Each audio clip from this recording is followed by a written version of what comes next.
मित्रों, जैसा कि हम सभी जानते हैं कि गरुड़ पुराण में मनुष्य के जन्म और मृत्यु के रहस्य के बारे में बताया गया है। गरुड़ पुराण में बताया गया है कि मृत्यु की काल यानी कि समय है, और जब मृत्यु का समय निकट आता है तो जीवात्मा से प्राण और देह का वियोग हो जाता है। हर एक मनुष्य के जन्म और मृत्यु का समय निश्चित होता है, जिसे पूरा करने के बाद ही मनुष्य को मोक्ष की प्राप्ति होती है और वह पुनः दूसरे शरीर को धारण करता है। परंतु अब यहाँ ये सवाल उठता है कि जब किसी मनुष्य की अकाल मृत्यु हो जाती है तो उस जीवात्मा का क्या होता है और अकाल मृत्यु किसे कहा जाता है। दोस्तों, गरुड़ पुराण में बताया गया है कि मनुष्य के जीवन का 7 चक्र निश्चित है, और यदि कोई मनुष्य इस चक्र को पूरा नहीं करता है, अर्थात जो अकाल मृत्यु को प्राप्त हो जाता है, उसे मृत्यु के बाद भी कई प्रकार के कष्ट भोगने पड़ते हैं। परंतु सबसे पहले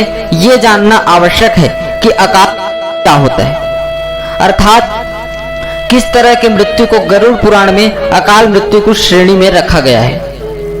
गरुड़ पुराण के सिंहावलोकन अध्याय में बताया गया है कि यदि कोई प्राणी भूख से पीड़ित होकर मर जाता है, या हिंसक प्राणी द्वारा मारा जाता है, या फिर गले में फांसी का फंदा लगाने से जिसकी मृत्यु हो, अथवा जो विष तथा अग्नि आदि से मृत्यु को प्राप्त हो जाता है, अथवा जिसकी मृत्यु जल में डूबने से हो जाती है, या जो सर्प के काटने पर मर जाता है, या जिसकी दुर्घटना या रोग के कारण मृत्यु हो जाती है, वह अकाल मृत्यु को प्राप्त होता है। लेकिन दोस्तों, गरुड़ पुराण में आत्महत्या को सबसे निंदनीय और घृणित अकाल मृत्यु बताया गया है। इतना ही नहीं, भगवान विष्णु ने आत्महत्या को परमात्मा के अपमान करने के समान अपराध बताया गया है। साथ ही गरुड़ पुराण में विष्णु ने बताया है कि जिस मनुष्य अथवा प्राणी की मृत्यु प्राकृतिक होती है, वह 3, 10, 13 अथवा 40 दिन के अंदर दूसरा शरीर धारण कर लेती है।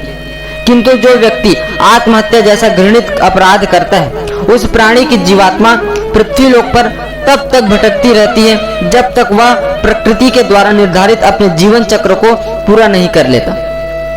ऐसी जीवात्मा को न तो स्वर्ग लोक की प्राप्ति होती है और न ही नरक लोक की। जीवात्मा की इस अवस्था को अगति कहा जाता है। इसलिए गरुड़ पुराण में बताया गया है कि आत्महत्या करने वाली आत्मा को अकाल मृत्यु प्राप्त होने वाले सभी आत्माओं में सबसे कष्टदायी अवस्था में पहुंच जाता है, और अकाल मृत्यु को प्राप्त करने वाली आत्मा अपनी तमाम इच्छाओं यानी भूख, प्यास, संभोग, सुख, राग, क्रोध, दोष, लोभ, वासना आदि की पूर्ति के लिए अंधकार में तब तक भटकता रहता है जब तक कि उसका परमात्मा द्वारा निर्धारित जीवन चक्र पूरा नहीं हो जाता। परंतु अब यहाँ ये सवाल उठता है कि किसी भी प्राणी की अकाल मृत्यु क्यों होती है। तो दोस्तों, मैं आपको बता दूं कि इसका वर्णन भी गरुड़ पुराण में किया गया है, जिसके अनुसार जब विधाता द्वारा निश्चित की गई मृत्यु प्राणी के पास आती है तो शीघ्र ही उसे लेकर मृत्यु लोक से चली जाती है।